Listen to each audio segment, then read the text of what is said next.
शरारत अकबर साहब, सबसे पहले ये कौन जनरल मलिक है जो कावे मूसवी से मिला जब उसने $1 अरब के अकाउंट का बताया और उसका जो 20% का शेयर बनता था उसमें से रिश्वत मांगी कि जी मेरा भी कट बनता है? ये कौन क्योंकि वो कहते हैं कावे मूसवी के मैंने फौरन पाकिस्तानी हुकूमत को बता दिया था। जी बिल्कुल। देखिए, दो चीज़ें हैं। ये जनरल मलिक एलिजिडली कौन है इसका हमें कोई इल्म नहीं है, क्योंकि जिस वक्त ये इंफॉर्मेशन रिले की गई थी through their lawyers to our lawyers जो हुकूमत पाकिस्तान के वकला थे, तो उसके जवाब में हुकूमत पाकिस्तान की तरफ से यहाँ पे इंटरनली चेक करने के बाद, बिकॉज उसमें इसने ये लिखा था कि नैब का रिप्रेजेंटेटिव बन के कोई शख्स इनको मिला है एलिजिडली, जिसने इनसे कोई रिश्वत भी मांगी है।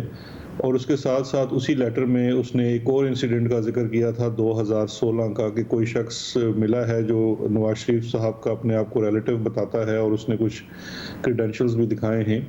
तो दोनों इंसिडेंट्स उसने सो कॉल्ड हमारे लॉयर्स को रिपोर्ट किए। हमारी तरफ से हमारे लॉयर्स ने फिर इसका एक जवाब भी दिया उनको, और ये बताया कि हुकूमत पाकिस्तान की तरफ से हमारी यहाँ की जो इन्फॉर्मेशन है और जो हमने तहकीक की है उसके मुताबिक कोई शख्स भी ऑथोराइज नहीं था कावे मुसावी से मिलने के लिए या उससे कोई भी निगोशिएट करने के लिए, और ना ही कोई ऐसा डेलीगेशन या कोई ऑफिशियल यहाँ से नैब से गया और उससे मिला।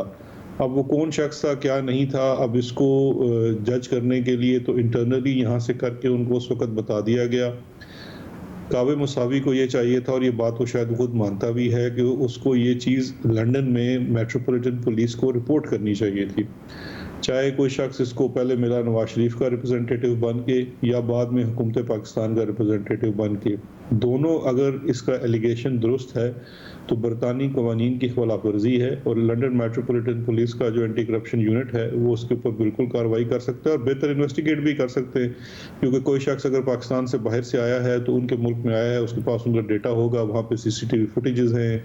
ये जिस रूज कैफ़े का कह रहे हैं, आई एम श्योर वहाँ पे भी CCTV होंगी, तो ये तमाम चीज़ें उस वक्त देखी जा सकती थी कि वो शख्स कौन था और उसको ट्रेस किया जा सकता था। तो शरारत अकबर साहब, ये कह रहे हैं कि ये उस वक्त की बात है अक्टूबर 2019 जब पाकिस्तान का डेलीगेशन वहाँ NCA से मिलने आया हुआ था, और उस डेलीगेशन में आप भी मौजूद थे, और मगर वो आप पर कोई इल्ज़ाम नहीं लगा रहा, और वो ये भी नहीं कह रहा कि आपको पता था या आपकी मौजूदगी में ये मुलाकात हुई है, वो आप पर इल्ज़ाम नहीं लगा रहा, मगर वो ये ज़रूर कह रहा है मैंने फ़ौरन बता दिया था और आप उस वक्त लंदन में ही मौजूद थे, और उस शख्स के पास, जनरल मलिक के पास, वो डॉक्यूमेंट था जो कि कॉन्फिडेंशियली इन्होंने भेजा हुकूमत पाकिस्तान को था एक नए मुआहदे के लिए। जी, मैं इसमें दो चीज़ें अर्ज़ कर दूं, क्योंकि जो ये कावे मुसावी साहब कहते हैं कि NCA को मिलने के लिए कोई डेलीगेशन आया हुआ था, वो बात माज़रत के साथ दुरुस्त नहीं है। इन्होंने किसी अखबार में ज़रूर पढ़ा होगा, अखबार में कभी मिस रिपोर्टिंग भी हो जाती है। पहला बात इन्होंने 2018 की 2018 में मैं लंदन नहीं गया हुआ था, जिस वक्त ये अक्टूबर में बात करते हैं, ना मैं गया था ना ही कोई डेलीगेशन नेशनल क्राइम एजेंसी के लिए गया था। 2018 के आखिर में जाके आपको याद होगा एंड ऑफ द ईयर उस वक्त के जो होम सेक्रेटरी पाकिस्तान आए थे, तो हमारा पहले मुआहदा हुआ था NCA के साथ, और उसके बाद फिर हमारा उनके साथ रब्ता होना शुरू हुआ और हमने मिलके काम करना शुरू किया। तो एज सच कोई डेलीगेशन नहीं था जिसको मैं कर रहा था, और ना ही मेरे गए हुए डेलीगेशन के किसी शख्स के साथ इनकी मुलाकात हुई, क्योंकि मुझे नहीं याद पड़ता कि 2 सालों में मैं किसी डेलीगेशन का हिस्सा बन के या मेरे साथ कोई डेलीगेशन नेशनल क्राइम एजेंसी के साथ जिसने मीटिंग्स की। आपके साथ कोई मिलिट्री ऑफिशियल थे जब आप गए? जी नेवर। मैंने कभी किसी मिलिट्री ऑफिशियल के साथ ट्रैवल नहीं किया, ना ही हमारे डेलीगेशन में कोई मिलिट्री ऑफिशियल का हिस्सा था। मैं कोई दो या तीन दफ़ा गया हूँगा नेशनल क्राइम एजेंसी के साथ मीटिंग्स में, और मेरे साथ डेलीगेशन में एसेट रिकवरी यूनिट के ही 1 और 2 जो हमारे लॉयर्स हैं वो शामिल थे। उसके अलावा कभी मेरे साथ कोई भी और शख्स नहीं गया, ना ही कोई ऐसा डेलीगेशन हुआ। जो ये रिपोर्ट करने का कह रहे हैं, ये बड़ा लेट जाके आर्बिट्रेशन की प्रोसीडिंग में इनके वकीलों ने हमारे वकीलों को कन्वे किया, और हमारे वकीलों ने इसके ऊपर जवाब भी दिया और इस चीज़ को बताया कि जी हमारी तरफ से कोई भी नहीं आया, ना ही कोई बंदा ऑथोराइज था। तो फिर उस $1 अरब का क्या हुआ? वो जो $1 अरब ये कहते हैं कि जी मैंने उसकी तफसीलात भी पाकिस्तान को बता दी थी, और वो सऊदी अरब से ट्रांसफ़र हुए थे, फिर कहते हैं सिंगापुर के अकाउंट में थे, फिर शरीफ ख़ानदान का कह रहे हैं कि उनके थे, तो उस क्या हुआ उस $1 अरब का? देखें, ये $1 अरब का जो किस्सा है ये इस तरह से है कि ये $1 अरब तो नहीं, लेकिन मेरी जब इनसे मुलाकात हुई तो इन्होंने इस अमाउंट का ज़रूर जिक्र किया था। अगर मैं if I can remember correctly, और इन्होंने मुझे बताया जी कि मैंने पहले भी रिपोर्ट किया था और आपको भी बता रहा हूँ कि ये पैसा पड़ा हुआ है and I could have assisted you. मैंने इनसे अर्ज़ की थी क्योंकि मेरी जो इनसे मुलाकात के मकासद थे वो बड़े वाज़े थे। मैं इनसे मिला एक दोस्त के रेफरेंस से, वो भी एक लॉयर हैं बरतानिया में, उनके रेफरेंस से मिला, और मेरे इनसे मिलने का बिल्कुल वन पॉइंट एजेंडा था कि जो अवार्ड पाकिस्तान को हो चुका, नवाज शरीफ साहब के दौरे इक़्तिदार में ही हुआ 2016 में, क्वांटम उसका जो था कि कितने पैसे दिए जाने हैं, वो 1.5-2 साल की प्रोसीडिंग उसमें लगी, वो 2018 में तय पाया। उसके बाद हम अपील के प्रोसेस में थे और मैं इनसे मिला ये कहने के लिए कि जी आप अपना जो आपको अवार्ड हुआ है उसके अंदर नेगोशिएट करें और इसको कम करें, क्योंकि हम ये समझते थे कि जितना इसमें पाकिस्तान को कम नुकसान हो सके। उस सिलसिले में हमारी 2 मीटिंग्स हुई, दोनों दफ़ा उनकी तरफ से माजरत हुई और उनकी तरफ से ये कि कर सकता हूँ के लिए और अभी भी कर सकता हूँ।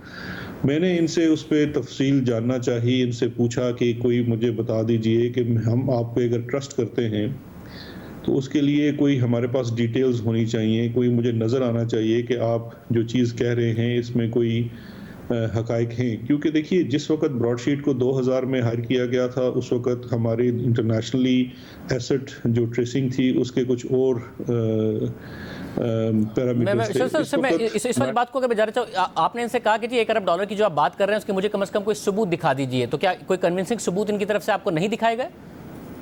नहीं, उन्होंने कोई सबूत नहीं दिखाया। उन्होंने सिर्फ ये कहा कि I know you should trust me and I am telling you I am the expert of the area this and that. मैंने कहा बिल्कुल होंगे आप कावे साहब, लेकिन बात ये है मैं वापस जाके मैं तो एज अ SAPM या एडवाइजर जाके अपने हुकूमत को एडवाइज ही कर सकता हूँ जी ये एक शख्स है वो क्लेम कर रहा है और ये उसके पास सबूत हैं।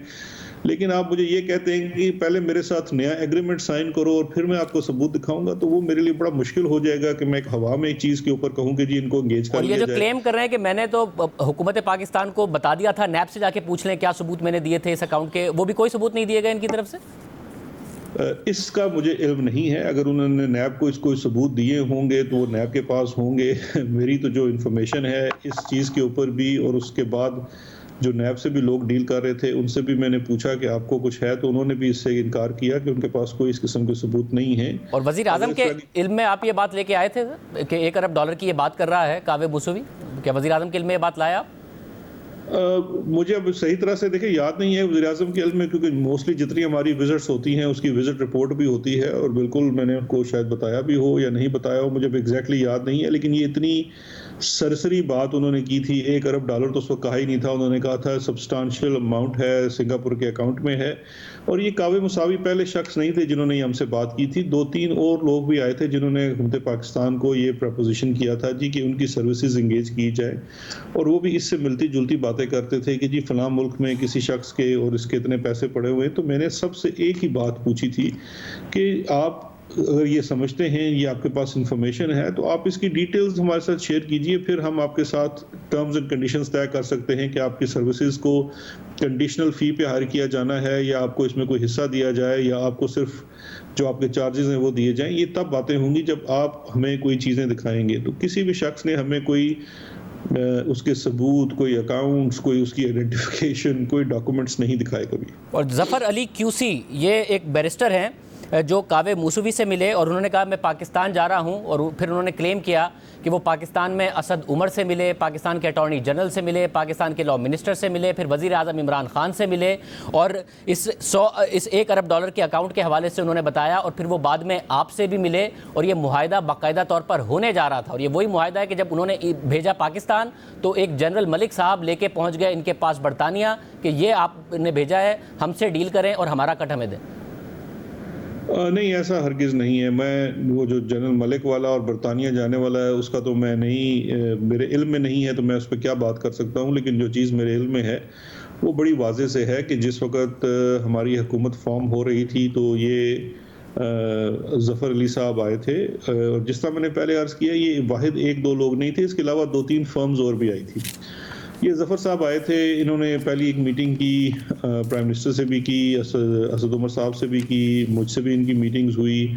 फिर हमने ने कहा आप हमें प्रपोज़ल बना के दे दीजिए कि आप क्या करेंगे और कैसे करेंगे और इसके क्या टर्म्स एंड कंडीशंस होंगे। उन्होंने एक टर्म्स एंड कंडीशंस बनाई भी थी जो कि पाकिस्तान के लिए फेवरेबल नहीं थी, और वो ब्रॉडशीट से मिलता जुलता एक एग्रीमेंट था जो हमारे हक में नहीं था, क्योंकि वो उसमें टर्म्स बड़ी सख्त थी। सेकेंडली, आप पैसे कैसे ट्रेस करेंगे, आपकी कंपनी कौन सी है, आपकी फर्म कितनी बड़ी है, ये बारहा मैंने जफर अली साहब से पूछा था, वो भी वो बतलाने के लिए तैयार नहीं थे, क्योंकि वो कहते थे पहले एग्रीमेंट साइन कर लें फिर हम आपको सब चीज़ें बताएंगे। तो ये तो उनके पाकिस्तान होते ही हुए हमने उनसे माजरत कर ली थी कि जी थैंक यू वेरी मच, लेकिन वी आर नॉट इंटरेस्टेड। मतलब मगर वो अगस्त में आता है, यहाँ पर मुलाकातें करता है, वज़ीर आज़म से भी मिलता है, अक्टूबर में वो फिर आता है मूसवी से मिलने के बाद, और फिर अटॉर्नी जनरल से, लॉ मिनिस्टर से मुलाकात होती है, आपसे भी मुलाकात होती है। तो ये 2-3 महीने के फ़र्क से दोबारा मुलाकात होती है, और फिर वो मुआहिदा बाकायदा तौर पर आपको यहाँ पाकिस्तान में भेजते हैं कि जी इस पैसे को हमने कैसे रिकवर करना है और एक नया मुआहिदा करना है। जी बिल्कुल, टाइमलाइन कुछ इससे शायद मिलती जुलती हो, क्योंकि मेरी मुलाकात इन साहब से 2 दफ़ा हुई है। एक दफ़ा वो आए, इनिशियल मीटिंग थी, उन्होंने कहा हम करना चाहते हैं, हमने कहा जी बिल्कुल आप बताइए, अपना प्रपोजल दे दीजिए। फिर वो चले गए और वो दोबारा तशरीफ़ लाए और उन्होंने अपना प्रपोजल दिया, हमने उनका प्रपोजल को स्टडी किया, मेरी लॉ मिनिस्टर की, अटॉर्नी जनरल की आपस में डिस्कशन हुई। हम सब का ये ख्याल था कि ये कोई प्रपोजल इतना साउंड नहीं है और ये पाकिस्तान फिर से एक ऐसे ही ब्रॉडशीट जैसे मुआहदे में फंस सकता है जो हमारे इंटरेस्ट में नहीं है, तो इसलिए हमने उनसे माजरत कर ली। सब क्या क्योंकि मौसूवी क्लेम कर रहे हैं कि आप कुछ ताकतवर शख्सियात के कहने पर ज़फ़र अली क्यूसी से मिले, क्या ये दुरुस्त है? नहीं, ताकतवर तो शाहजेब, सुबह आप मुझे किसी को रिकमेंड कर दीजिए कि इस शख्स से मिल लीजिए और इसके पास बड़ा अच्छा प्रपोजल है पाकिस्तान की बेहतरी के लिए, तो मैं उससे भी मिल लूंगा, तो आप ताकतवर हो जाएंगे। और आप अकेले मिले या कुछ इंटेलिजेंस ऑफिसर्स की मौजूदगी में मिले? नहीं, मेरी मुलाकात तो ये लॉ मिनिस्टर और अटॉर्नी जनरल वगैरह के साथ हुई थी। और आपकी मुलाकात 6 अक्टूबर को होती है, और उनका क्लेम है कि 13 अक्टूबर को जनरल मलिक आते हैं और कहते हैं कि जी हमें कट चाहिए। जो सस्पेंसफुल जनरल मलिक का पता नहीं वो जनरल मलिक कौन है, लेकिन ये उनको कट चाहिए। जब एक मुआहदा हुआ ही नहीं, जब एक मुआहदे के ऊपर उनको साफ इनकार हो गया और अब उनको उस पर कट चाहिए, मेरा नहीं ख्याल कि ये कोई इतनी पक्की बात वो कर रहे हैं जिसके ऊपर उनको कट चाहिए। मतलब यानी अब इतना इस लेवल पर अगर हो रहा था कि असद उमर से मिल रहे हैं, आपसे मिल रहे हैं, अटॉर्नी जनरल से मिल रहे हैं, लॉ मिनिस्टर से मिल रहे हैं, बात कर रहे हैं कि जी सिंगापुर का एक अकाउंट है जिसमें ये पैसे ट्रांसफर, तो वज़ीर आज़म के इल्म में भी ये सारी बातें लाई गई थी या नहीं? जब असद उमर से और वज़ीर आज़म से इनकी मुलाकात हुई तो वो 2018 में इसकी मुलाकात हुई थी, ये जो ज़फ़र अली क्यूसी हैं।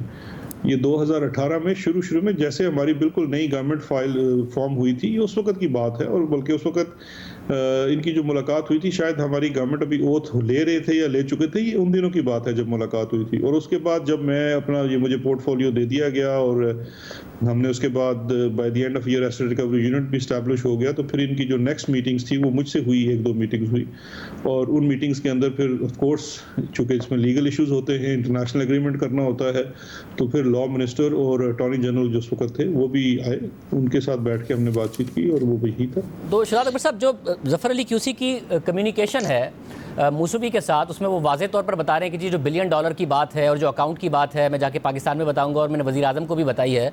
जब वज़ीर आज़म के इल्म में ये बात आई थी और आपने बताया, आप खुद कह रहे हैं कि जब आप मिले तो आपने ये देखा कि इनके पास कोई सबूत नहीं है, सिर्फ क्लेम कर रहे हैं, तो फिर कावे मुसवी को कोट करते हुए वज़ीर आज़म ने कल कह दिया, मैंने उसका इंटरव्यू देखा है, वो $1 अरब की बात कर रहा है, देखिए पाकिस्तानियों का कितना पैसा बाहर है। वज़ीर आज़म को तो 1.5-2 साल पहले पता था कि ये झूठ बोल रहा है। आप लोगों से मुलाकात करके ज़फ़र अली क्यूसी गया था, और वज़ीर आज़म इसी शख्स को कोट करके फिर बता रहे हैं कि जी मैंने इसका इंटरव्यू देखा है और $1 अरब क्लेम कर रहा है। 2 चीज़ें यहाँ पे शाहजेब बड़ी ज़रूरी हैं क्लैरिफाई करना। एक तो ये है कि जिस वक्त हम ज़फ़र अली क्यूसी से मिले थे, तो ज़फ़र अली क्यूसी ने कभी डिस्क्लोज़ नहीं किया कि उनका कोई भी राब्ता या ताल्लुक़ ब्रॉडशीट से है, और ना ही हमें ये बाद में कभी उनकी तरफ से आया कि ये इनका राब्ता या ताल्लुक़ कोई ब्रॉडशीट से है। फॉर द फर्स्ट टाइम जो हमें पता चला कि इनका कोई राब्ता ब्रॉडशीट से है, वो तब था जब शायद 2019 में एक स्टोरी हुई, जिसमें एक स्टोरी की एक बरतानिया के किसी अखबार ने की, और एक स्टोरी शायद द न्यूज़ में मुर्तज़ा अली शाह ने की। 12 मई 2019 को मुर्तज़ा अली शाह की स्टोरी छपी, जिसमें उन्होंने बताया कि जी एक और मुआहिदा होने जा रहा है और दोबारा ब्रॉडशीट को हायर करने जा रहे हैं। जी, वो उस वक़्त की स्टोरी की बात है और उससे बहुत पहले ज़फ़र अली क्यूसी को इनकार कर दिया जा चुका था। लेकिन एक जो चीज़ जो मेरी इन्फॉर्मेशन में उस वक़्त आई थी और वो यही थी कि ये शायद इनका आपस में कोई राब्ता था, जो ज़फ़र अली और ब्रॉडशीट। बिकॉज़ बाद में जब मैंने इन दोनों चीज़ों को मिला के देखा तो वो जो चीज़ें ज़िक्र कर रहे थे सिंगापुर के अकाउंट का, क्योंकि ये 2 मुख्तलिफ मौके पे सिंगापुर के अकाउंट का ज़िक्र किया गया और उस वक़्त हमें ये इंप्रेशन दिया गया कि इनका आपस में कोई ताल्लुक नहीं है। एक मौका था जब ज़फ़र अली क्यूसी ने मुलाकात की तो उसने कोई ज़िक्र किया था कि जी सिंगापुर में कोई अकाउंट है, और जब उसके काफ़ी अरसे बाद मेरी मुलाकात हुई 2019 के एंड में इनसे, तो फिर इन्होंने उसका ज़िक्र किया, तो फिर ज़रा ये कड़ियाँ मिलती हुई नज़र आई। 12 मई 2019 को मुर्ज़ा अली शाह की स्टोरी है, उसमें भी वो उस वक्त कट की बात कर रहा है। मुर्ज़ा अली शाह ने अपनी स्टोरी में लिखा है कि जी कट के ऊपर ये मामला नहीं हुआ, वरना एक नया मुआहदा होने जा रहा था। तो उसके बाद पूरे 2 साल में वज़ीर आज़म को नहीं पता था कौन साहब गए हैं जिन्होंने इस कावे मूसवी से पैसे मांगे हैं मेरी गवर्नमेंट के होते हुए, ये कौन है? कोई इन्वेस्टिगेशन वज़ीर आज़म ने नहीं कराई थी? भाई आप, मेरा ख्याल है आप मेरी बात तो मैं दोहरा देता हूँ बड़ी आपके साथ इज्जत के साथ। मैं आपको शुरू में बता चुका हूँ कि गवर्नमेंट ऑफ पाकिस्तान के जो लॉयर्स थे उन्होंने इन राइटिंग कन्वे कर दिया जो भी उस वक्त जो इनकी प्रोसीडिंग्स चल रही थी कि हुकूमत पाकिस्तान की तरफ से कोई नहीं गया और ना ही किसी को ऑथोराइज किया गया कावे मुसावी से इस चीज़ के ऊपर बात करने के लिए या दोबारा से कोई एग्रीमेंट करने के लिए। ये उनको कैटेगोरिकली जब उनकी कम्युनिकेशन हुई इसको बता दिया गया। ये तमाम लिटिगेशन उस वक्त अटॉर्नी जनरल ऑफिस, उनके अंदर एक इंटरनेशनल आर्बिट्रेशन यूनिट है वो, और नैब डायरेक्टली डील कर रहे थे सब। और तो फिर उन्होंने ये मुआहिदा कैसे भेज दिया वहाँ से? अगर आपको नहीं पता था कि ज़फ़र अली क्यूसी ब्रॉडशीट के बिहाफ पर आप लोगों से बात कर रहे हैं, तो उन्होंने ये सारा मुआहिदा कैसे भेज दिया? नहीं, ब्रॉडशीट का तो कोई मुआहिदा हमारे पास नहीं आया। हमारे पास जो मुआहिदा आया और वो आया ज़फ़र अली क्यूसी की तरफ से, और उसने प्रपोज किया। जब उस ज़फ़र अली क्यूसी ने कहा कि जी वो अपना प्रपोजल लाया, तो हमने उससे 2 चीज़ें मांगी। एक ये कि आप हमें अपनी टीम के बारे में बताइए, अपना पूरा इंफ्रास्ट्रक्चर बताइए कि आप कितनी बड़ी फर्म हैं, आपके लिए कौन इन्वेस्टिगेटर्स हैं, क्या आप मेथड्स इस्तेमाल करते हैं, सेकेंडली टर्म्स एंड कंडीशंस क्या होंगी आपकी इंगेजमेंट की। तो उसके नतीजे में उन्होंने हमें एक मुआहिदा भेजा और साथ हमें उन्होंने बाकी जो हमने डिटेल्स मांगी थी वो नहीं बताई। वो फिर जब हमारी मीटिंग्स हुई उसमें भी उन्होंने नहीं बताया। उन्होंने कहा जी कि हम अपने जो लोग हैं उनकी आइडेंटिटी शो नहीं करते। मतलब ये आदमी फिर वजीर आजम तक कैसे पहुंच गया कि इसकी वजीर आजम तक से मुलाकात हो गई? आप जैसे स्मार्ट लोगों से मिल लिया था, आप जज कर चुके थे कि जी ऐसी कोई बातें इनके पास है नहीं, वजीर आजम से मिल लिया। शाहजेब, मैं बार बार कह रहा हूँ आपकी ख्वाहिश बहुत शदीद है, लेकिन बात यही है कि जो आप कर रहे हैं आप सीक्वेंस से चलिए। वज़ीर आज़म से इनकी इनिशियल मुलाकात हुई है ज़फ़र की, जब हमारी हुकूमत फॉर्म हुई, ये पाकिस्तान आया, इसने अपने आप बताया कि ये ओवरसीज़ पाकिस्तानी है और ये वहाँ पे क्यूसी है और ये मिलना चाहता है। वज़ीर आज़म साहब ने कहा बिल्कुल आइए। जितने भी 3 के 4 जो हमारे पास फर्म्स आई हैं, तीनों चारों ने, उनमें से शायद 2 या 3 की तो मुलाकात भी हुई है। आप मेरी ख्वाहिश कह रहे हैं, मैं जो सवाल कर रहा हूं वो ज़फ़र अली क्यूसी और मूसवी का जो एक्सचेंज है उसके बुनियाद पर कर रहा हूं कि वो पहले मिला है, उसके बाद उसने पाकिस्तान में उसको बताया कि मेरी अपॉइंटमेंट है, फिर बताया है कि असद उमर पे बहुत ट्रस्ट करते हैं वज़ीर आज़म, मेरा असद उमर से कॉन्टैक्ट है, फिर उसने बताया कि मैं किस किस से मिलने जा रहा हूँ, फिर उसने बताया मैं इमरान खान से मिलने जा रहा हूँ, फिर उसने बताया कि मैंने इमरान खान को ये बात बताई है, फिर उसने ये भी बताया कि इमरान खान साहब ने कहा कि नैब के बस की ये बात नहीं है, अकाउंट की डिटेल, ये सारी की सारी बातें उसने बताया है मूसवी को कि मैंने ये बातें हुई हैं। शाहजेब, आप मैं इस बात को समझने से कासिर हूँ कि आप फरमा रहे हैं कि ये ज़फ़र की कन्वर्सेशन है मूसवी के साथ, तो ये सवाल तो ज़फ़र और मूसवी से बनना चाहिए। मैं आपको जो फैक्चुअल चीज़ जिसकी मुझे आगाही है मैं उसका बता रहा हूँ कि जब हमारी हुकूमत फॉर्म हुई उस वक़्त शुरू में ज़फ़र अली क्यूसी की एक मुलाकात प्राइम मिनिस्टर साहब से होती है। उसके बाद मेरी साथ उसकी मुलाकात कराई जाती है कि जी ये साहब है, इनकी ये प्रपोज़ल है, इसको देख लीजिए। हमने उसको पूरा मेरिट के ऊपर परखा। उसके बाद 2 मीटिंग्स हुई, मेरी उनके साथ हुई, अटॉर्नी जनरल की हुई, वो फिर सेपरेटली भी मिले अटॉर्नी जनरल को, लॉ मिनिस्टर को। फिर हमारी आपस में डिस्कशन हुई, हमने उनके प्रपोजल को देखा और हमने उनको माजरत कर दी कि हम आपका प्रपोजल नहीं एक्सेप्ट कर सकते, हम एंगेज नहीं कर रहे। और आज तक हमने सब आई अंडरस्टैंड कि आप कह रहे हैं कि आपके पास जो भी अगर कोई चीज़ लेकर आएगा तो आप ज़रूर मिलेंगे, मगर वाकई कोई ओवरसीज़ पाकिस्तानी आएगा उससे आप भी 2 दफ़ा मिल लेंगे, अटॉर्नी जनरल भी मिल लेंगे, लॉ मिनिस्टर भी मिल लेंगे, फाइनेंस मिनिस्टर भी मिल लेंगे, वज़ीर आज़म पाकिस्तान भी मिल लेंगे, ये और वो मूसवी को सारी बातें बता रहा होगा। ये इतना ही आसान है पाकिस्तान में? मैं शाहजेब इस बात का क्या जवाब दे सकता हूँ? इसमें मुझे आपके सवाल में फिर आपकी ख्वाहिश नज़र आ रही है, जब आप जानते हैं कि आई थिंक हमारे वज़ीर-ए-आज़म साहब जो हैं वो एक ओवरसीज़ पाकिस्तानियों के लिए बड़ी कदर रखते हैं, और जो भी चाहे वो इस काम के लिए आए या किसी भी काम में कोई अच्छा प्रपोजल लाना चाहे, वज़ीर-ए-आज़म साहब बिल्कुल मिलते हैं, और मुल्क के वज़ीर-ए-आज़म को एक्सेसिबल होना चाहिए। वो शराफिया वाले दो चले गए जब एक वज़ीर-ए-आज़म था जो किसी से नहीं मिलता था। ये वज़ीर-ए-आज़म तो मिलते हैं, आप उनसे मिलना चाहें, आप अगर मिलना चाहते हैं आप उनसे मिल सकते हैं, तमाम सहाफ़ियों से मिलते हैं, इंटरव्यूज़ देते हैं।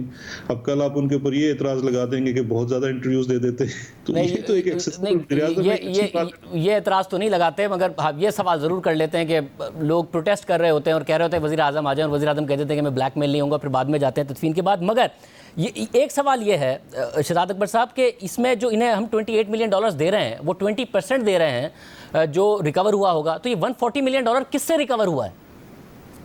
ये तो अब आपको जो उस आर्बिट्रेशन को खोलना पड़ेगा कि उस आर्बिट्रेशन के फैसले के अंदर है वो क्या डिटेल्स है, किसके एवज दिया गया है। अगर एक आर्बिट्रेटर्स ने एक अवार्ड किया और फिर वो अपील के प्रोसेस से भी गुजरा, तो रिकवरीज तो हुई हैं। उस रिकवरीज होने के बाद ही ये पैसे उनको दिए जा रहे हैं हुकूमत पाकिस्तान ने। और ये सवाल बिल्कुल बनता है कि ये जो आप कह रहे हैं कि हम देने जा रहे हैं, ये इसकी डिटर्मिनेशन कि इनको पैसे दिए जाने हैं वो 2009 से लेके 2016 तक की कार्रवाई हुई। मैं आपसे दरख्वास्त करूंगा कि उस वक्त जो लोग इसको डील कर रहे थे, जो लोग इंस्ट्रक्ट कर रहे थे हुकूमत पाकिस्तान के बिहाफ पे, आप उन्हें अपने प्रोग्राम पे बुलाइए। उस वक्त के जो अटॉर्नी जनरल थे, बिकॉज अटॉर्नी जनरल ऑफिस तमाम इंटरनेशनल आर्बिट्रेशंस को देखता है, उनको बुला लीजिए, उनसे पूछ लीजिए कि ये कैसे हुआ, किस चीज़ के एवज दिया गया। उस वक्त के जो चेयरमैन नैब थे आप उनको बुला लीजिए, क्योंकि ये लोग बड़े रेलेवेंट हैं, ये आपको इन्फॉर्मेशन दे सकते हैं। ये आप दुरुस्त कह रहे हैं, मगर क्योंकि फैसला लंदन की अदालत का है और दिसंबर 2018 में मुर्जा अली शाह की एक स्टोरी आई थी जिसमें उन्होंने बताया था कि पाकिस्तान के नैब को ये पे करना पड़ेगा, तो नैब ने कहा था कि जी ये नैब को बदनाम करने की साजिश है, उस स्टोरी को रिजेक्ट कर दिया था, उसके फैक्ट्स को के बारे में कुछ नहीं बताया था। तो नैब से भी कोई सवाल होगा कि ये क्या हुआ, और जजमेंट आपने तो देखा होगा ना, आम पाकिस्तानियों ने नहीं देखा, उस जजमेंट में कौन से $140 मिलियन हैं, किससे रिकवर हुए हैं जिसका हमें $28 मिलियन 20% देना पड़ रहा है? शाहजेब, अगर उस जजमेंट की चीज़ें कुछ उसके अंदर लिखा हुआ है, अगर हम फ़र्ज़ कर लेते हैं, तो वो जो कावे मुसावी भी कह रहा है कि ये जजमेंट जो है कॉन्फिडेंशियलिटी है, तो आप ये चाह रहे हैं कि मैं कॉन्फिडेंशियलिटी आपके शो पे बैठ के ब्रीच कर दूं? नहीं शहजाद अकबर साहब, कावे मुसावी तो आपको चैलेंज कर रहा है। उसने कल के प्रोग्राम में चैलेंज किया कि मैं अपनी तरफ से ऑथराइज करता हूं और इजाजत देता हूं अपनी तरफ से एज दी अदर पार्टी कि इस जजमेंट को पब्लिक कर दें। शाहिद खान अब्बासी साहब ने कहा कि इस जजमेंट को पब्लिक कर दें, तो आप कर दें? शाहिद खान अब्बासी साहब से पूछ लीजिए, 2016 से लेके 2018 तक जब कार्रवाई हुई तो बीच में 2 साल ये वजीर आजम थे, फैसला भी शायद इन्हीं के टाइम में आ गया हो, तो शाहिद खान अब्बासी साहब को तो बहुत ज्यादा इल्म होगा। तो शहजाद अकबर साहब, अगर आप जजमेंट पब्लिक कर देंगे तो शाहिद खान अब्बासी को बुला के हम सवाल पूछ लेंगे, उसमें लिखा होगा, वो खुद ही कह रहे हैं पब्लिक कर दें, कावे मुसावी भी कह रहे हैं पब्लिक कर दें। शाहजेब, मैं आपसे बहुत बसद एहतराम अर्ज करना चाहता हूँ कि मैं समझता हूँ आप इसमें बहुत ज़्यादा आप कोशिश कर रहे हैं, लेकिन अगर पाकिस्तान की एज अ स्टेट कोई रिस्पॉन्सिबिलिटीज़ हैं, अगर आज मैं बग़ैर कानून को और बग़ैर कानूनी मशवरा लिए जजमेंट की कोई चीज़ों को पब्लिक कर देता हूँ, तो जिस किस्म का कावे मुसावी शख्स है, माजी में भी वो इस तरह की गलतियों का फ़ायदा उठा के उसने ये पैसे क्लेम कर लिए हैं, तो कल को पाकिस्तान को और भी मुसीबत हो सकती है। मतलब उसको ऑन रिकॉर्ड वो परमिशन दे चुका है, आपको ऑन रिकॉर्ड कह रहा है कि मेरी तरफ से एज दी अदर पार्टी मैं कह रहा हूं कि हुकूमत पाकिस्तान पब्लिक कर दे। आप पाकिस्तान के चोटी के एंकर्स में से हैं, एक लीगल इशू के ऊपर ऑन एयर किसी ने इजाजत दे दी, क्या वो उसका फोरम है? अगर उसने इजाजत दी है, वो इजाजत लेके दोनों पार्टियों को कोर्ट के पास जाना पड़ता है और कहते हैं कि जी म्यूचुअल कंसेंट से कॉन्फिडेंशियलिटी खत्म कर दे, तो फिर खत्म हो सकती है। तो आप ये करेंगे? पाकिस्तानी हुकूमत एज हुकूमत पाकिस्तान में आपसे पूछ रहा हूँ, क्योंकि आपका क्लेम है कि इसने अशराफिया को एक्सपोज किया है, वजीर आजम का क्लेम है, तो अशराफिया की एक एक डिटेल आ जाएगी अवाम के सामने कि कैसे एक्सपोज हुआ है। नून लीग कह रही है, कावे मुसवी भी कह रहे हैं।